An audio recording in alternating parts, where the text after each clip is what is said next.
Sathya Sai Speaks, Volume 10, Chapter 19. Yaaga is Thyaaga.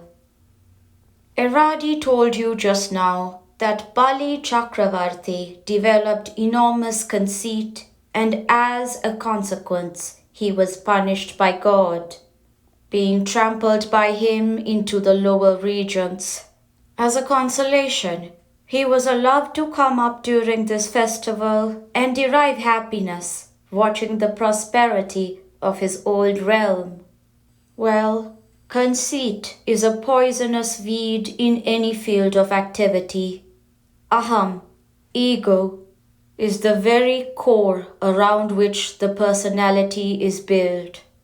It is the form which is essentially necessary for every embodied being. It is the aham which every being has to be within temporarily until he is freed. You should not burden yourself with attachment towards property, power, or authority. You may have them on trust, as a sacred responsibility, as a temporary keeper, but don't get attached to them, wailing when they melt, or hailing when they grow. Of course, there must be the feeling of aham or I, until by constant contemplation of the I, being he, the two merge and there is only we, he and I at last. Just consider the word aham. Ah, as in alpha, but shorter, is the first letter of the alphabet, the prime vowel that emanates from the throat when the mouth is opened. The second sound, hum, is produced by the mouth closed, sharp and tight.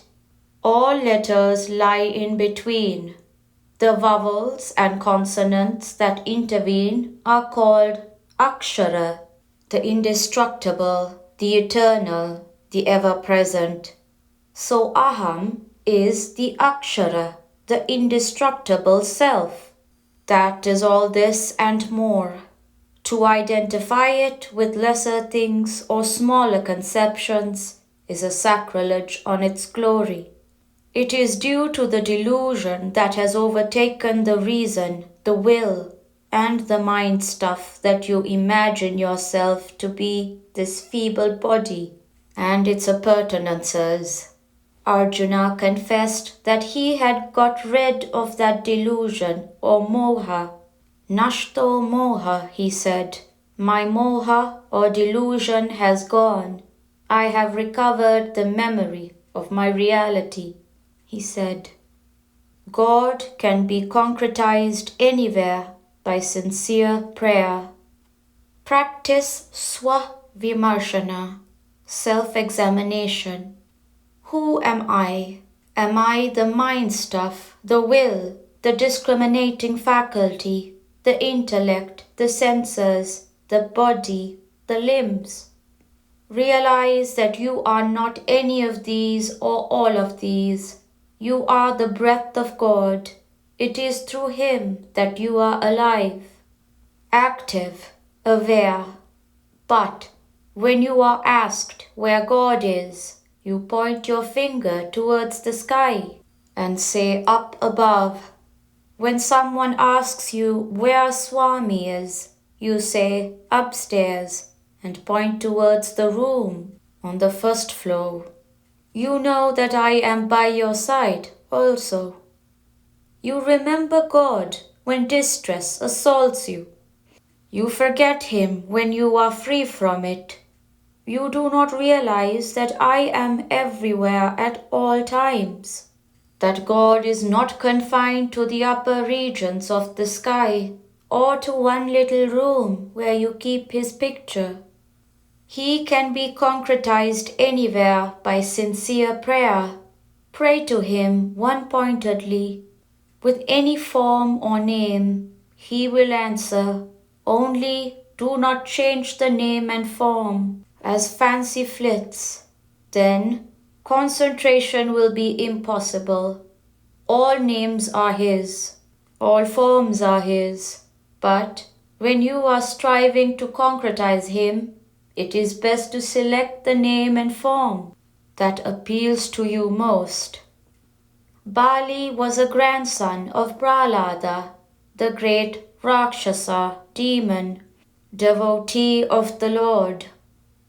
Bali was engaged in conquest, commandeering the wealth accumulated by others, exploiting, experiencing the elation of the satisfied ego, and such other demonic exercises.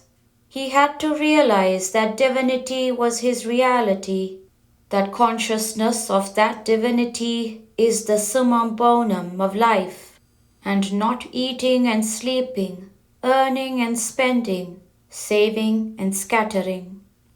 The master of 5 elements can tread on all. Onam is not to be celebrated by feasting and fun. It has deeper significance which has to be grasped. The Yaaga, holy ritual which Bali celebrated, attracted God in the form of Vamana, the young wandering student disciple. For Yaaga is Thyaaga, sacrifice, not the sacrifice of animals, but of one's own encumbrances, including wealth and property. The Lord was so pleased that he presented himself before Bali and asked for gifts and homage. Shukracharya, the family priest of Bali, came in the way, and like all people who stand in the way of good deeds, he was punished. He lost his one eye.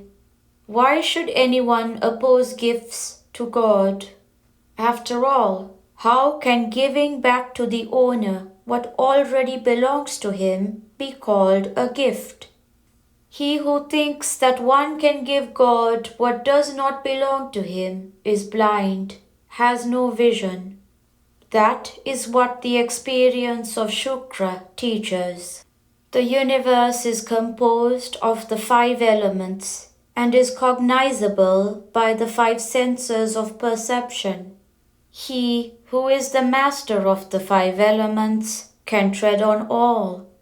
That is what Vamana did as Trivikrama when he asked and got from Bali 3 feet of ground.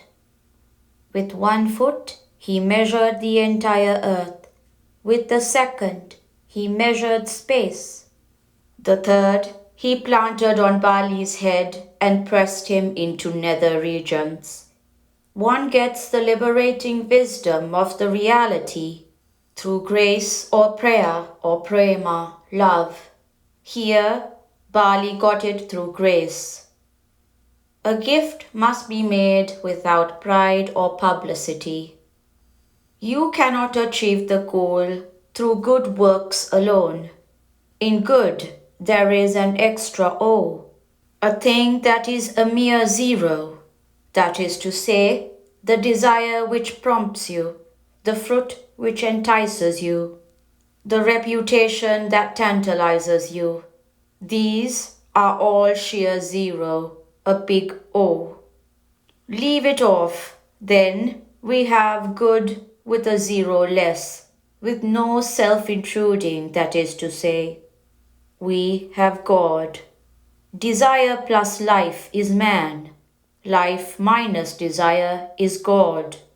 Bali got blessed through Thyaaga, renunciation, detachment.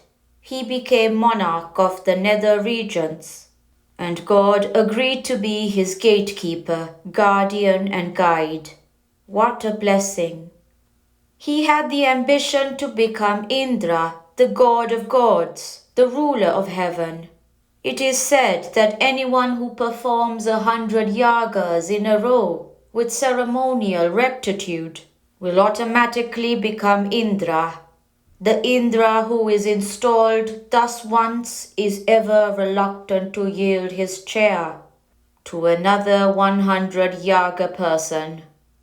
So he tries his best to disturb and desecrate the last few of the 100, so that no one can complete a century. Bali too was within 36 minutes of completing the 100th. The crisis of enthroning a Rakshasa, demonic individual, as god of gods had to be averted, and Vamana arrived on the scene, asking for alms, just 3 feet of ground. Oh, what a foot he grew in a trice! Indra was saved from becoming an ex-Indra. The 100th Yaaga was abandoned due to the calamity that happened to the monarch, his displacement and his transmutation into a humble servant of God. Dana, gift, is a meritorious act, if it is rendered to the needy at the time of need, in a manner that fulfills the need. It must be made without pride or publicity, without the superior air of the giver, without rubbing it into the mind of the receiver that he is being helped to stand on his own legs, with no contempt contaminating the mind of the giver. Give as an act of worship to the divine that you wish to adore in the person to whom you are offering what God has given to you for this very purpose. One person in heaven asked an angel how it was that he could get into heaven and sit on the very throne of Indra. When told that his gifts on earth had entitled him to it, he gifted heaven itself to that angel. So he rose up to even higher status, it is said. Namasmarana will help to grow detachment and love. The qualities of detachment and love will grow in you when you stick to the discipline, to one discipline, Namasmarana. Have the name on your tongue and in the thought all your waking hours. See everyone as the person whose name you adore. Hear all tales told by people around you as tales of His glory, His Leela. Love will remove selfishness and expand your consciousness through sympathy and compassion. Today is Onam, the great Kerala festival. Have special prayer today. Ask God to develop your sense of detachment. Ask Him to put you on the road which leads to self-realization. Ask Him to endow you with light and reason to know and experience the highest bliss. Devotion is not a part-time affair. Thyaaga was invited by the Maharaja of Tanjavur, Sarfoji Maharaj, the descendant of Shivaji, so that he may be loaded with precious gifts, Nidhi. But the poet, singer, mystic saint took it as a trial, trying to entice him into error. He asked the question, is Nidhi more valuable as giver of joy? Or is Sannidhi, divine presence, more useful for that purpose? Of course, the answer was clear. Tyagaraja's brother, who was counting on the treasure which the Maharaja will bestow on him, grew wild with anger at his refusal to go into the Durbar. He pushed his brother out of the doors and did not allow him to re-enter. He threw the idols which he was worshipping, through which he had realized Rama as the indweller of everyone, into the flooded river. Tukaram was honored by the gift of a gorgeous palanquin and caskets of jewels by Shivaji. But Tukaram said, Ram, I will not take my hands off your feet, for I know you are waiting to escape from me. The moment I release the grasp to hold anything other than your divine feet. When Tyagaraja passed away, his wife kept his head on her lap, and when the saint was calling out Rama, Rama, in ecstatic agony, 3 hot teardrops fell from her eyes on the face of the dying Tyagaraja.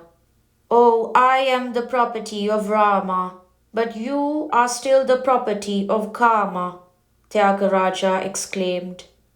Devotion is complete surrender, not a part-time affair or something taken on credit. Every bit has to be earned and deposited. There are no overdrafts.